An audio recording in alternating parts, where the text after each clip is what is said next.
In this video, we'll begin Unit 3, which is going to concentrate on quadratic functions.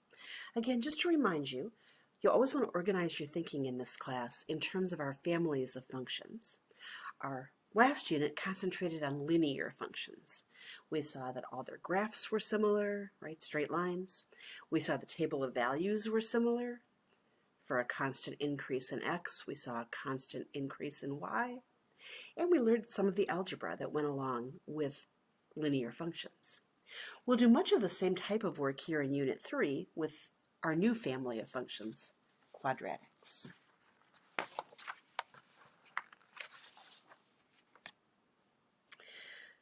So we'll begin in section 3.1, looking at representations of quadratic functions. In general, a quadratic function is a function that contains as its highest power x squared. And so the most general form of a quadratic function would look like that. Ax squared plus bx plus c, right? Again, the highest power being 2. We're going to go ahead and we're going to start with a really simple quadratic function, just f of x equals x squared. So notice the b and the c here would be 0. And we'll take a look at that algebraically defined function, both numerically and also graphically. So I'm going to begin by creating a table of values, or filling in this table of values. The function f of x or y is equal to x squared. So if x is -3, -3 squared, or -3 times -3, is 9. -2 squared is 4. -1 squared is 1, and so on, squaring each of the x values to get the y value.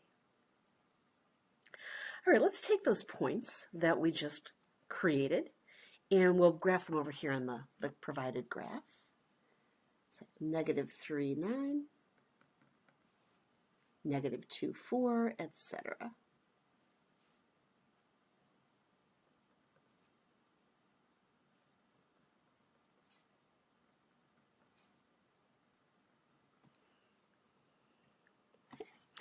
All right, as I look at these, both the table of values and the graph itself, it's pretty clear that this function is going to be very different from a linear function. First of all, we'll notice that although my x values did go up by 1, there's definitely not a constant increase in the y values, right? In fact, for a while it decreases, and then it starts increasing again, and there's no single number that would describe the change in y. So the y's here do not change.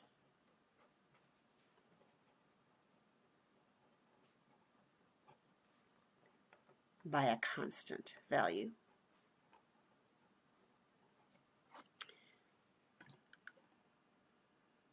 So my first takeaway then is, unlike a linear function, which is characterized by that constant rate of change, our quadratic functions are not characterized by a constant rate of change.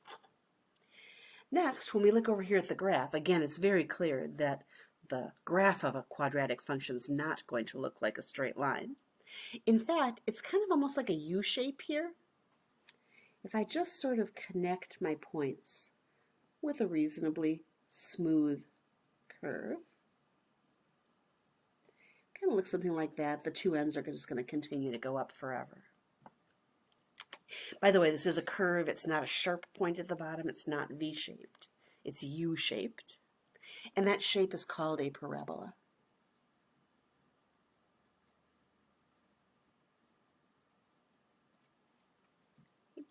All quadratic functions have graphs that look like parabolas. And a little bit later in this unit, we'll explore those graphs a bit more.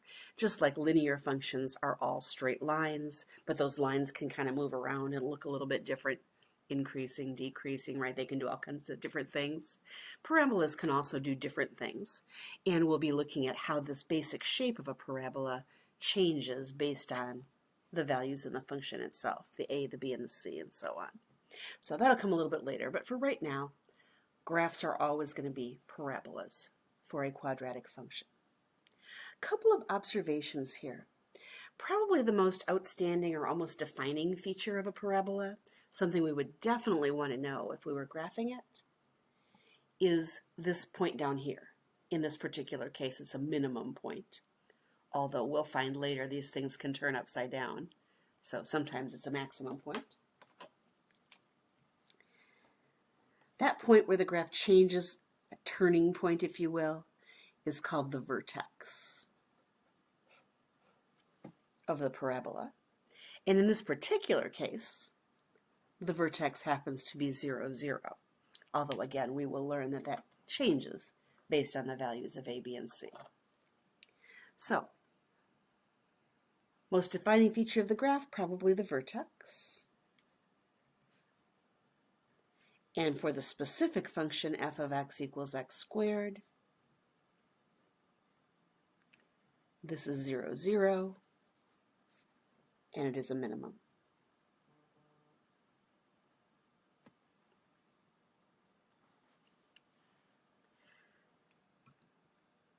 All right, we talked about the fact that although linear functions exhibited that constant rate of change, definitely not true for a quadratic.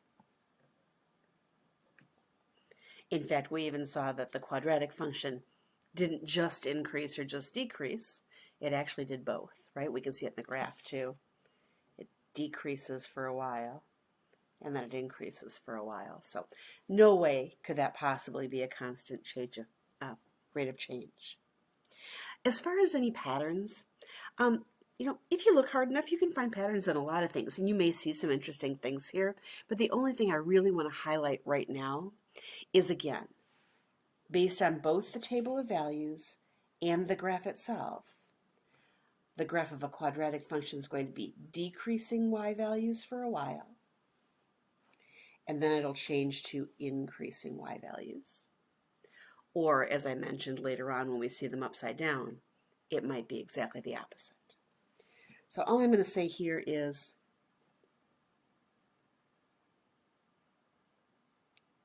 the y values both increase and decrease in different parts of the domain.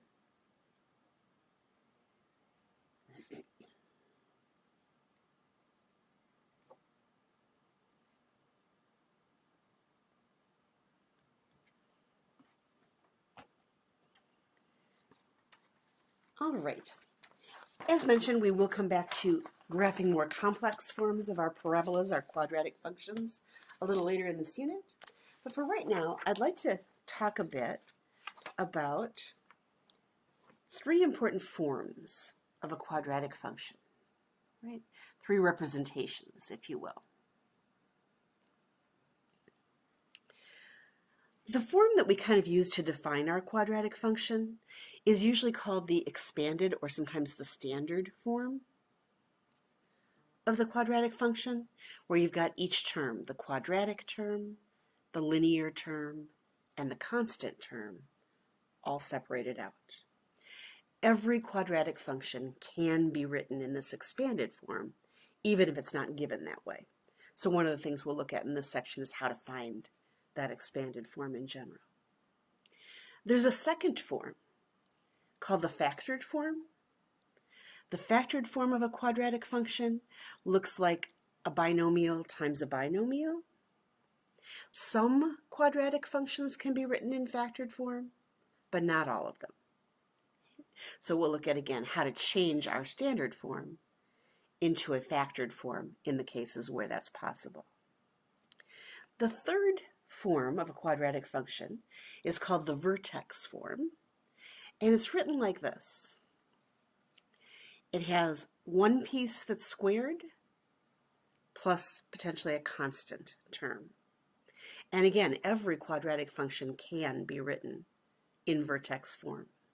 The reason for that name is actually not clear right now to us, but it will be more clear when we look more about graphing our quadratic functions. This actually allows us to calculate our vertex really easily, which is where it gets its name.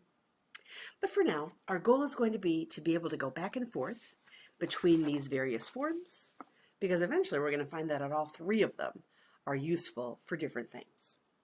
So let's start by saying if we have either a factored form or a vertex form, can we change that to an expanded form?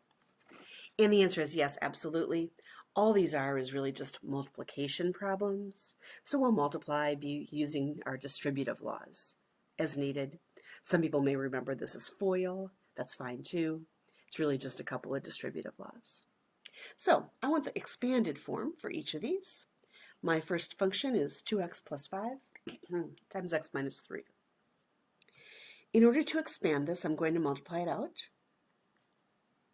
And I'm going to start by distributing the 2x.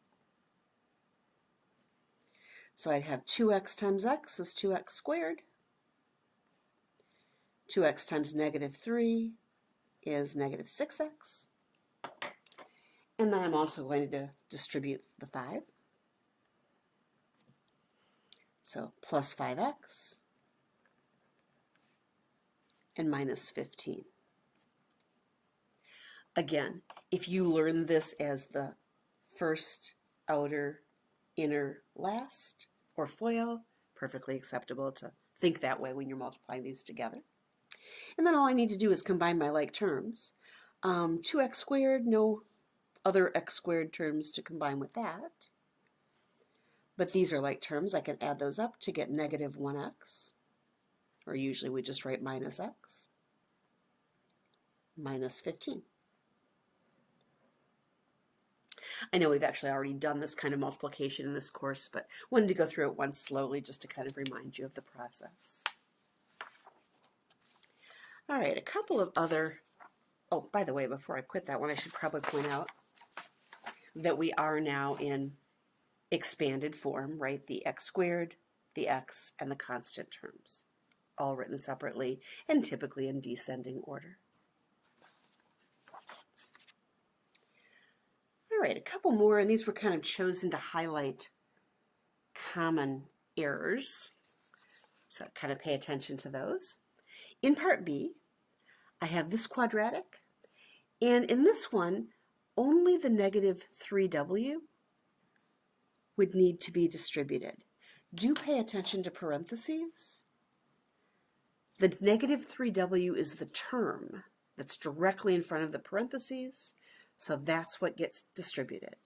The w and the plus 7, because they're not included in parentheses, would not get distributed.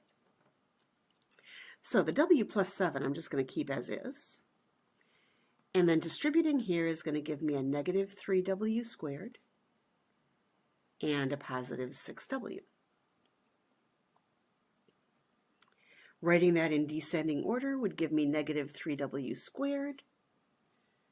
Combining the linear terms, plus 7w, and then the plus 7. And I have my expanded form.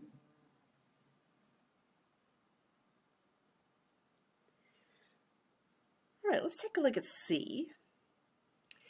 C is 3x minus 5 squared. And when you see this, it's really tempting, I know, just to think, hey, I could just square both of those, like 9x squared and 25, and call it a day. But that is not the case. Squaring something always means multiplying it by itself. And if you actually write that process out, multiplying 3x minus 5 by itself, you're going to see that it's truly a binomial times a binomial. It's that double distributive law or FOIL process again. So I'm going to get 9x squared minus 15x, another minus 15x, and then a plus 25. So I'm going to get 9x squared minus 30x plus 25 for my expanded form. Okay, and notice that if you had tried to take a shortcut and just square the two terms separately, you would have missed that middle term, and the multiplication would not be correct. So there's my expanded form. All right, got one more like this. This one right now is actually in what I called vertex form. Just wanted to point that out. Its appearance looks like that.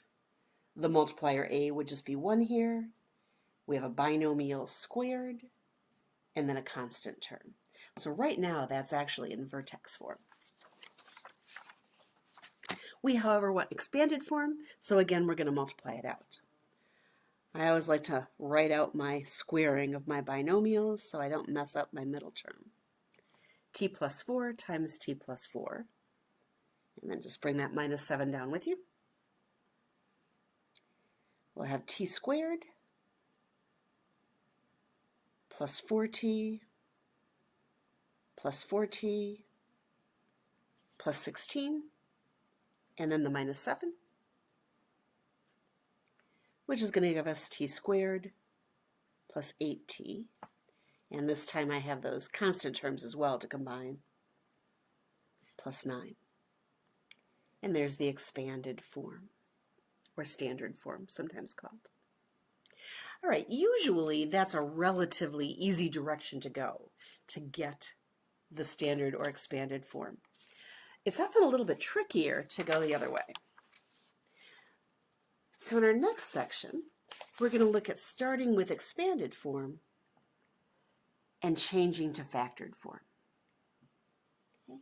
This process called factoring is undoubtedly something that you've practiced or learned before, but in many cases this is something that is helpful for us to review a little bit. One quick note, remember that not all quadratic functions have a factored form. Sometimes they don't. And if it's not possible to get a factored form or to factor, we're just going to simply say that our expression is prime. So, taking a look. This is broken down into several different factoring techniques. And the first one you actually always want to try or see if it'll work is to see if you can factor out a greatest common factor, GCF for short. So, trying to factor this polynomial, I'm going to look at those two terms and say there is a common factor here. 3 would go evenly into both terms, and also a. So I'm going to factor out the GCF, or greatest common factor, 3a. When I do that, think of it like division, right? Here I would get 2a to the first,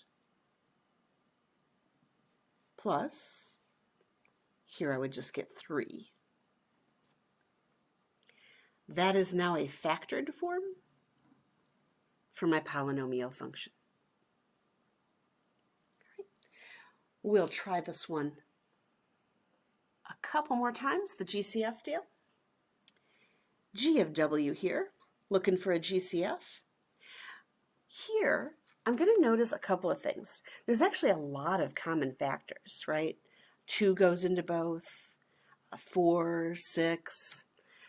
I would like to get the largest possible common factor for these. Sometimes you won't notice the largest one on the first try. And I want to show you what happens when you don't get the largest one on the first try. So this one, as I look at that, I'm thinking I definitely see that 9 goes into both of those. So I'm going to go ahead and do that. I'm going to factor out a 9. Notice I can't factor out any W's because the last term doesn't have any. So 9 is it this time. That's going to give me 4W squared, and that's going to give me minus 10. Now, unlike the previous problem, where once I factored out the true greatest common factor, these two terms didn't have any common factors, this time I'm going to notice, oh, look, I could still divide those both by 2, right? There's still a common factor of 2. So it must be I didn't get the greatest common factor on my first try. No big deal. I can still get it. I just have to keep going. So I already factored out a 9. I'm going to say times, and now I'm going to factor out that 2, making this 2W squared minus 5. And so the actual GCF would have been 18. times the 2w squared minus 5.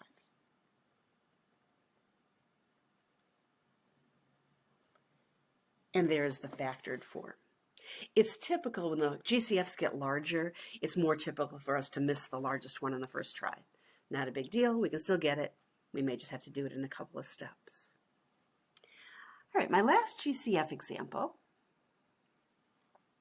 focuses on how to handle it when your leading coefficient is negative. Okay? And this one says, hey, try this one two ways. Do it by factoring out a positive GCF and also by factoring out a negative GCF. So I'm going to first factor out the positive GCF. Looking at these, I can see that 4, actually even 8, right? 8 would go into both of those. So I think 8 is the greatest common factor of the numbers. And this time I can factor out an x. So I'm going to do that.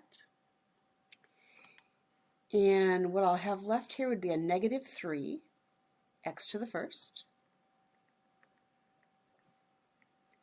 and then plus 5.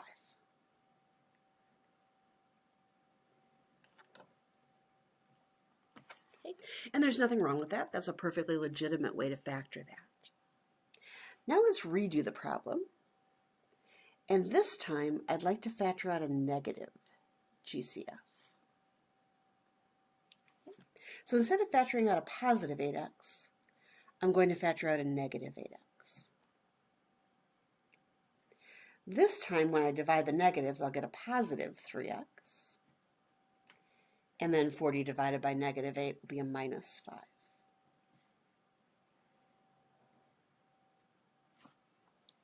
These are both legitimate factored forms from my original function h of x. I will say that most often, especially in some more complicated factor problems that we're going to get to as we go on, most often people find it helpful to factor out a negative GCF when the leading coefficient is negative.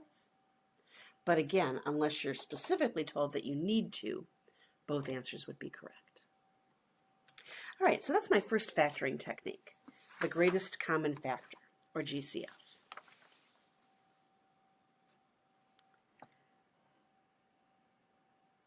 The second technique is specifically used for trinomials. So we're looking at 3 terms here.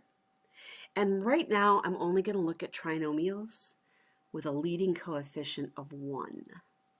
So you'll notice in all of our examples, they start with 1x squared or 1c squared and so on. Okay? The method that we usually use here is kind of nicknamed the sum and product method. And here's the reason. We always look for a sum of 2 numbers. Well, excuse me, I'm getting ahead of myself. Let me first go down here and talk about the factored form. If I look at x squared minus 4x minus 12, my goal is going to be to write this as the product of 2 binomials. Now I'm going to say the only way to get 1x squared would be 1x times 1x. So I can start my process out that way. I know that for sure. Now all I need to do is figure out the numbers that go here, the second term of each binomial. And this is where the sum and product comes in. I'm looking for 2 numbers that add up to negative 4. So I'm looking for a sum of negative 4. And I want them to multiply to negative 12. So the product is negative 12. Thinking through, there aren't that many ways to get a product of 12, right? 1 and 12, 2 and 6, 3 and 4. That's really it. And as I kind of glance through here, I know to get a negative 12, in each case, one of the factors would have to be negative. And since I want them to add up to negative 4, I'm going to kind of zero in on this one and say if I put the negative on the 6, 2 and negative 6 would satisfy both of those conditions. Okay? Oftentimes these are simple enough that you'll be able to just kind of jump right to it and say, yeah, I can tell exactly what I need here. But if not, I do recommend this little method of listing all the ways to come up with a product. Sometimes it helps you kind of think about that pair of numbers that you were just missing. All right, so it's positive 2, so my first factor is going to be x plus 2, and then it's negative 6. So my second factor is x minus 6, and there is my factored form. You don't always need to do this, but just real quick, I'd like to check this one. Notice what happens. When I multiply, I would get x squared. The outers and the inners are a negative 6x and a positive 2x. And then the lasts are a negative 12. What I wanted to point out to you here is that you can see why this sum and product method works right here. The sum is really the sum of the outer and the inner terms, right? So that's why the sum had to be, those two numbers, had to be negative 4 to get back what I started with. And the product of negative 12 really did come from multiplying those last two numbers. So that's why that sum and product method works out. Okay. Again, at this point, we can see clearly that if we were to combine our like terms, we would get back what we started with, and therefore we have a correct factored form. I won't check all of these, but just wanted you to see it once. All right, we're going to practice a couple of these. On this next one, I'm going to start out by saying, since it starts with 1c squared and it is a trinomial, I know I'm looking for the product of two binomials. And to get 1c squared, I had to start out with c times c. All right, I'm looking for a sum of negative 7 and a product of 6. And again, there's not that many ways to get a product of 6. It's either 1 times 6 or it's 2 times 3, and that's it. Keeping in mind that I want a sum of negative 7, this is the one that's got the potential, right?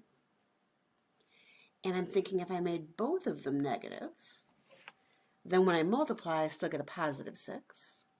But when I add, I get a negative 7. So that fits my description perfectly. C minus 1, C minus 6.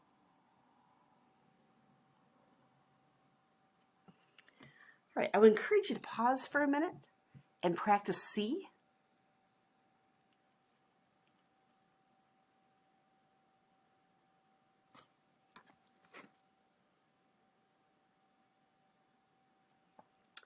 And if you've hopefully practiced this on your own, we're going to go through it right now so you can check. This one is a trinomial again, 3 terms. So I know it's going to be the product of two binomials. To get the n squared, I had to start out with 1n times 1n. And then you were looking for a sum of 7 and a product of 15.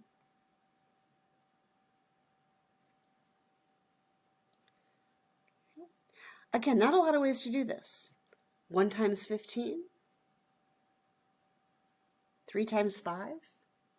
That's it, right? Those are the only ways to get a product of 15. And you'll notice that in this case, neither of them add up to a sum of 7. So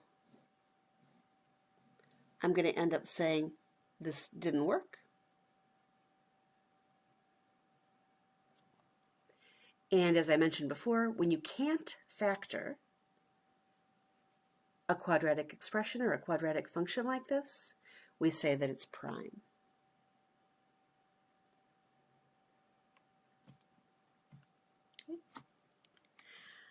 All right, I've got one more to show you, and I specifically picked this one with some bigger numbers because I wanted to show you a little technique that you can use when you've got these large numbers.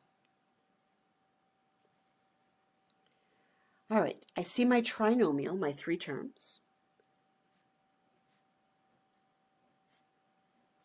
And so I know I'm going to start with x times x.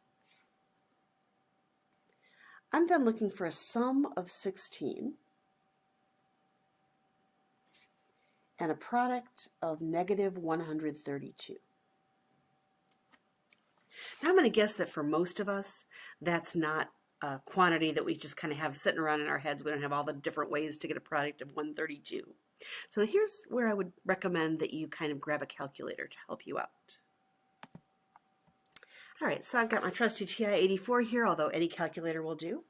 And what I'm going to do is I'm going to start with my 132, the product I needed, and I'm going to basically just start dividing it by various values.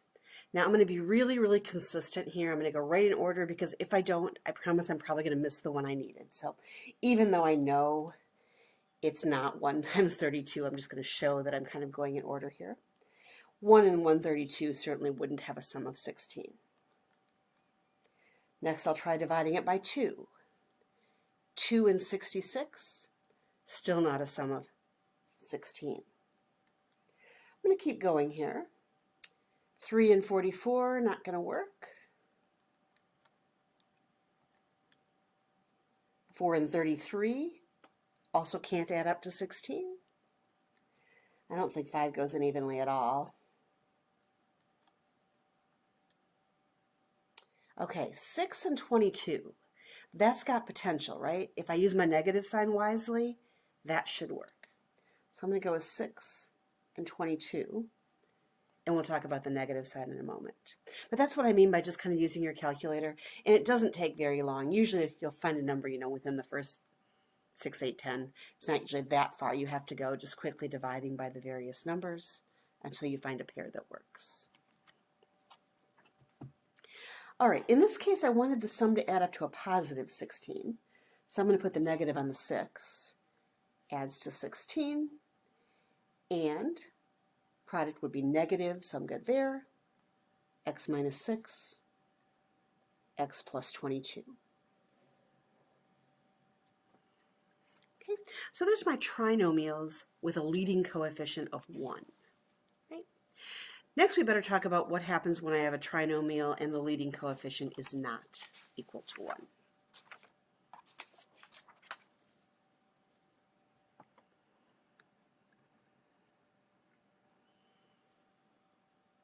So you can see here my leading coefficients are numbers other than 1.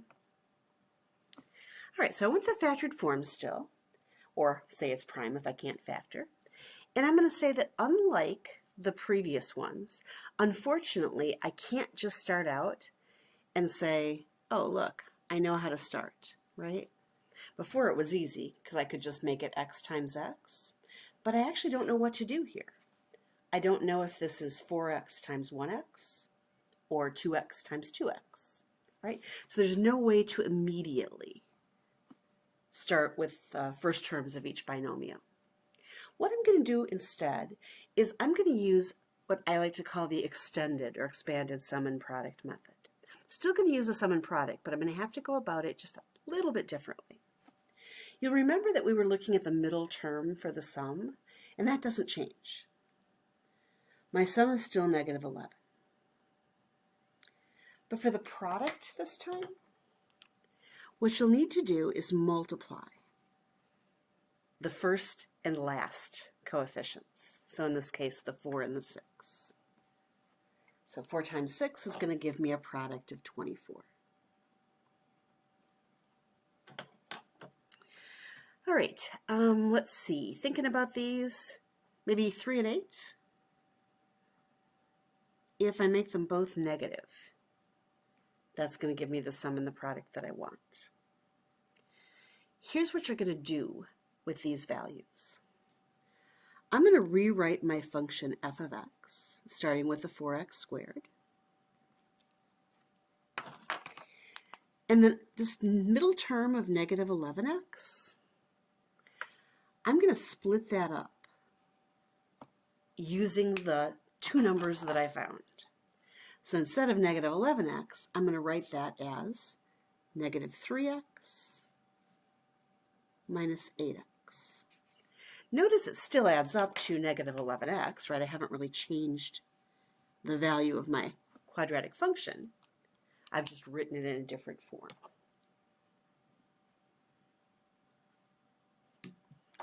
All right, the plus 6 on the end, just bring that on down. At this stage, I've taken what was a trinomial, and I've actually created 4 terms. Now, these are like terms, of course, but I've deliberately created 4 terms. My next step is going to be to think of them as 2 pairs. So a first pair of terms and a second pair of terms. What I'll try to do next is factor a GCF out of each pair. So in the first pair, there's nothing that goes into both 3 and 4, but I could factor out an x. And when I do that, I'm going to get 4x minus 3. Now I'm going to look at the second pair. 2 goes into both 8 and 6, so I can factor out a GCF of 2. And because there was a minus sign in between my groups, I'm actually going to factor out a negative 2.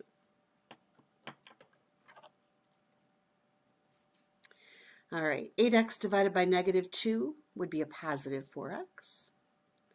And 6 divided by negative 2 is negative 3. At this stage of the process, and we're just about done, what you have in the 2 sets of parentheses must be the same, right? This and this must match.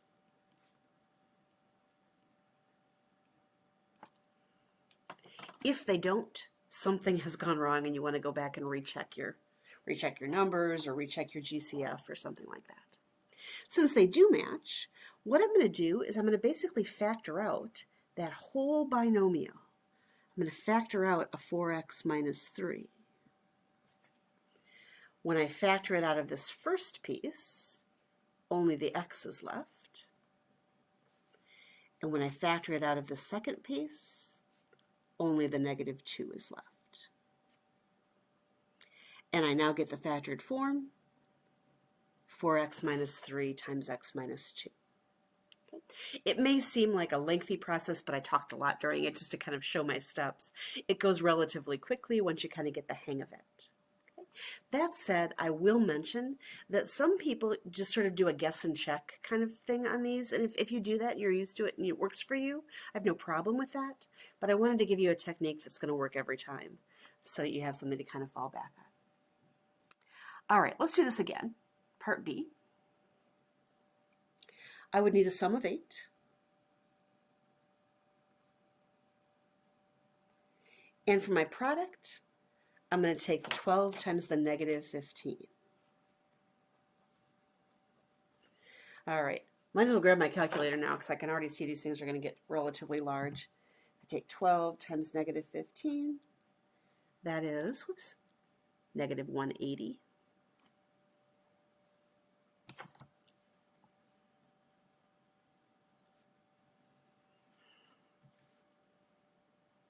All right, this one, you might look at that and think, I think I know, but you know what? I think it might be good for us to go ahead and do this one again by calculator. The product is negative 180. I'm just going to go with 180 because I know I can adjust my positives and negatives later. And again, just to be really, really complete, I'll just simply say that if I try dividing by 1, I know 1 times 180, not going to work. Dividing by 2, 2 and 90, still no good. 3 and 60, not going to give me 8. 4 and 45, I'm not there yet. 5 and 36. 6 and 30, going to have to go ways here. I don't think 7 goes in evenly. No. 8 and 22.5, not evenly. Oops, that was supposed to be a 9. I just hit the wrong key. Try that again. 9 and 20, we're getting closer to 8, but not there yet. 10 and 18, right? There it is. Now again, because that was a multiple of 10, you might have seen that right off the bat, and if you did, good for you. but kept going. 10 and 18. If I use my negative sign appropriately, I can make that add up to 8. So let's see. I wanted the sum to be positive, so I better put the negative on the 10. And then notice again, when I multiply, I get that negative 180. All right, so to use this, I'm going to keep my 12y squared, but then I'm going to say instead of the middle term, instead of the 8y, I'm going to break that apart using the two numbers that I just found. I'm going to write it as negative 10y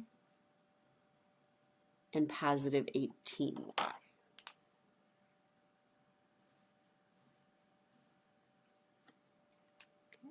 Still means the same thing. I've just written it differently. And then we've got that minus 15 on the end. Right, I've created 4 separate terms so that I can work with them in pairs. And the GCF for the first pair would be 2y to the first. When I factor that out, I'm going to get 6y minus 5. This time I have a plus sign in between my terms, so I'm going to factor out a positive. And looking at the second pair, I think I could factor out a 3. It's going to make that 6y, and that's going to be a negative 5. And I'm just going to double check that the 2 sets of parentheses I have now do indeed contain the same binomial. They certainly do. And so I'm going to factor out that binomial. 6y minus 5. And that's going to leave me the 2y here and the plus 3 there.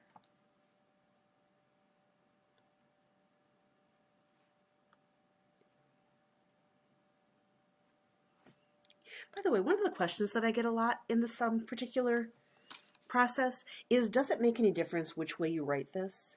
Like, could I have written this as 2y plus 3 times 6y minus 5? And the answer is yes, absolutely. It doesn't make any difference, right? Multiplication is what we call commutative, meaning it doesn't matter what order we multiply our two factors in. So either way is fine, and that's true for all of these factoring problems that we've been doing. All right, got one more here. So I'm seeing my trinomial. So I'm thinking sum and product, but I don't have a nice leading coefficient of 1, so extended sum and product. Sum of 18. And to get the product, I'm going to multiply the 4 times 9, so a product of 36. All right, this one I might be able to do in my head because there's not that many ways to get 36. 1 times 36, 2 times 18, 3 times 12, 4 times 9, 5 doesn't go in, 6 times 6. I think that's it. I don't think there's any other ways. As you look through these,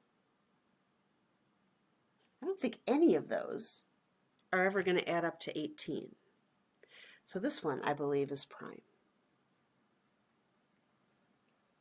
One nice thing about the sum and product method as compared to like a guess and check method is it helps you know a bit more conclusively when you're done, when you shouldn't bother trying anymore, because you can see a little bit more easily when things are prime.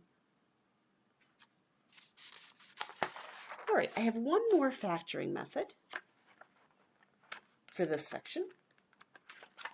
We've been talking about trinomials, right? Trinomials with a leading coefficient of 1, trinomials with other leading coefficients, and they were all some sort of a variation on that sum and product technique. This last technique is specifically for binomials, so when I'm factoring with just 2 terms. And a binomial has to have a very special form in order to be factorable. It has to be what we call a difference of squares. A perfect square minus another perfect square.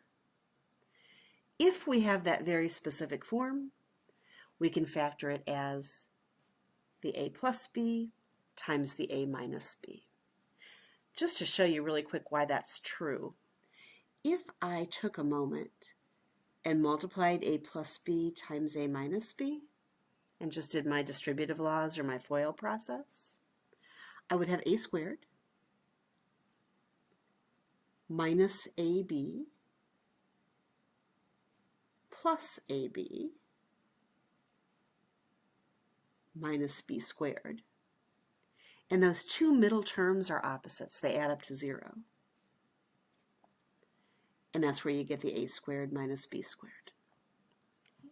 So if I start with that, I know immediately that I can go back to here.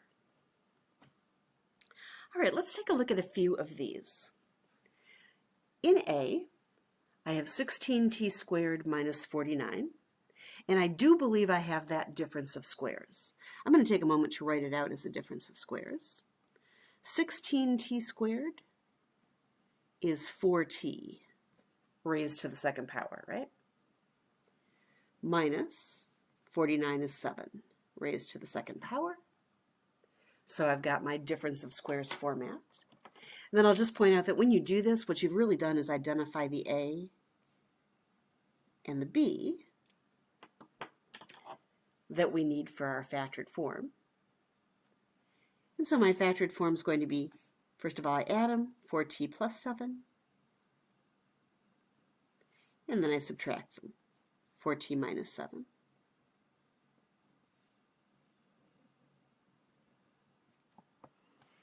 Okay. Sometimes when people see a difference of squares pattern like this, they know they're perfect squares. They'll just go ahead and say, 16t squared, split that up as 4t times 4t. 49, split that up as 7 times 7, 1 positive and 1 negative. So it's not absolutely necessary to write out that middle term, or that middle step, I should say, but I'll usually do it just to make sure everybody's kind of following me okay. All right, let's try B. 324w squared minus 1. Now I know for sure 1 is 1 squared, so I think I have a chance of having a difference of squares here. But I should double check that. We may not know whether 324 is a perfect square.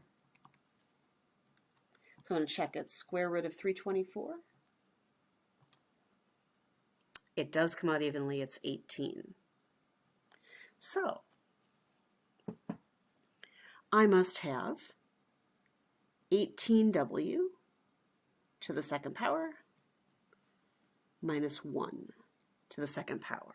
Right, 1 squared is still 1. That's my A and that's my B.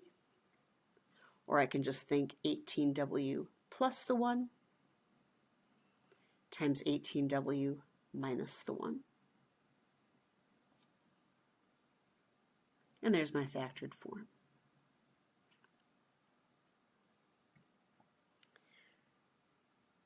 All right, careful with C. First thing a lot of people focus on is like, hey, yeah, those are perfect squares, right? That's great. That's 3z to the second power, and that's 5 to the second power. But there is a problem here. This is not a difference of squares. It's a sum of squares. And that's actually not factorable. That's prime.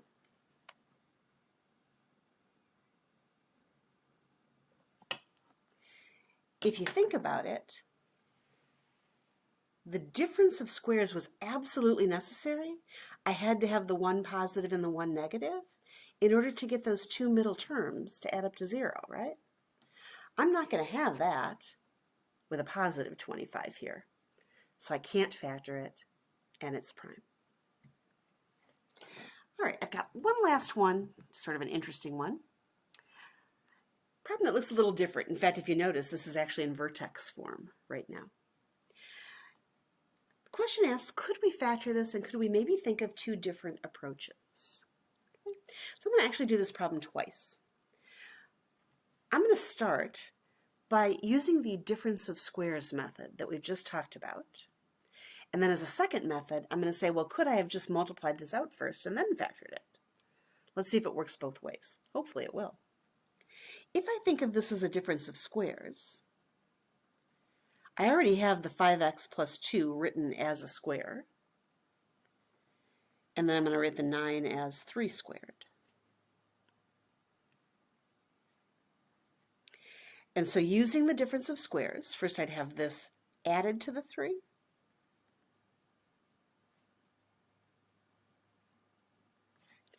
And then I'd have this minus the 3.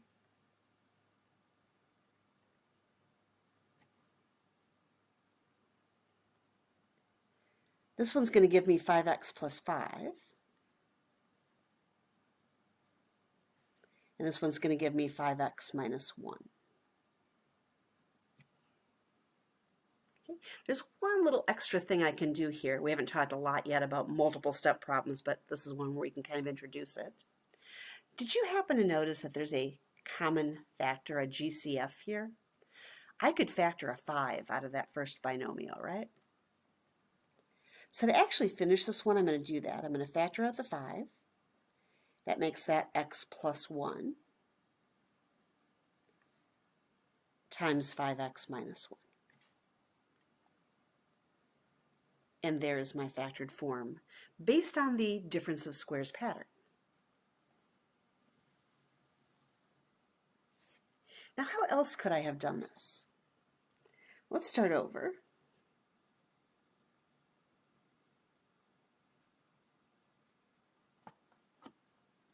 Another option would have been to multiply this all out first. I could have actually multiplied 5x plus 2 times 5x plus 2.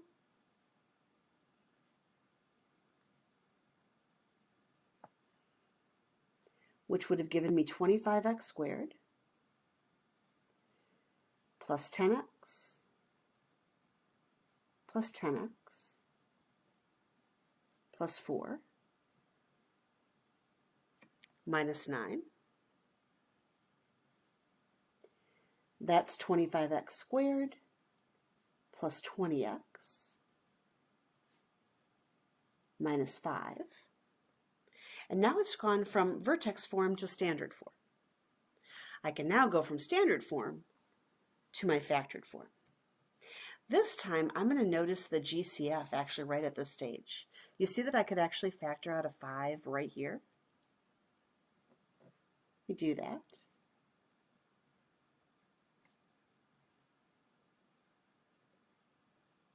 There we go. And so I'll keep that 5, kind of just sort of keeps coming along for the ride till the very end. And then I'm going to factor this trinomial in the middle. Right? Trinomial, 3 terms. What technique do we use for that? Sum and product, right? So I'd be looking for a sum of 4.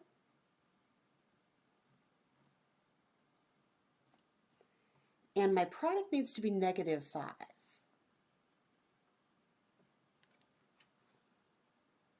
There's really only one way to get a product of 5. It's 1 times 5. And to make the sum a positive 4, I'll put the negative on the 1. So I'm going to keep this 5 out here again. It just sort of comes along. And because I've got a bit of work to do in terms of like breaking down that middle term and stuff, I like to make some big brackets just to keep the 5 separated from the rest of my work while I'm doing it. So I still have my 5x squared, but I'm going to break down this middle term, and I'm going to write it as negative 1x plus 5x. And then bring down the minus 1.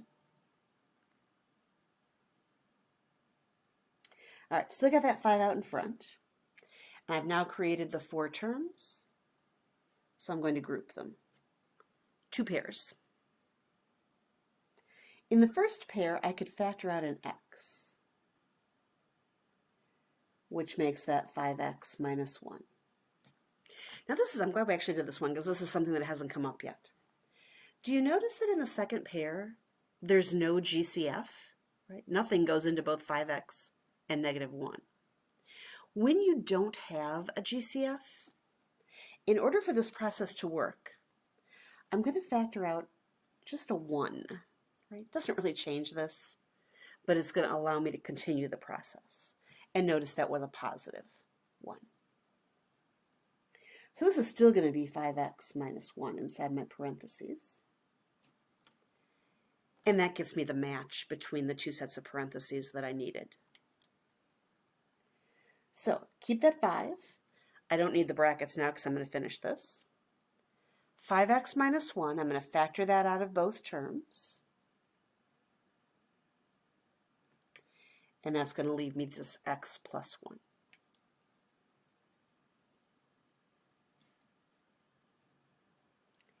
And there is my factored form.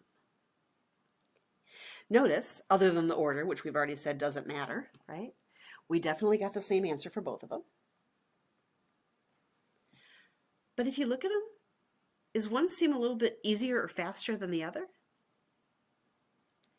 That difference of squares pattern actually got us to an answer a lot quicker than multiplying out. So kind of the moral of the story is a lot of times people are very fast to start a problem and jump right in and say, oh, I see that squared, I better multiply that out.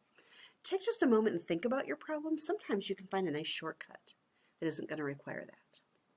All right, we have a little bit more to go in this section. We're going to do some mixed techniques, but I think this is probably long enough. You probably need a break, so I'm going to stop right here and we'll come back and finish this section in the next video.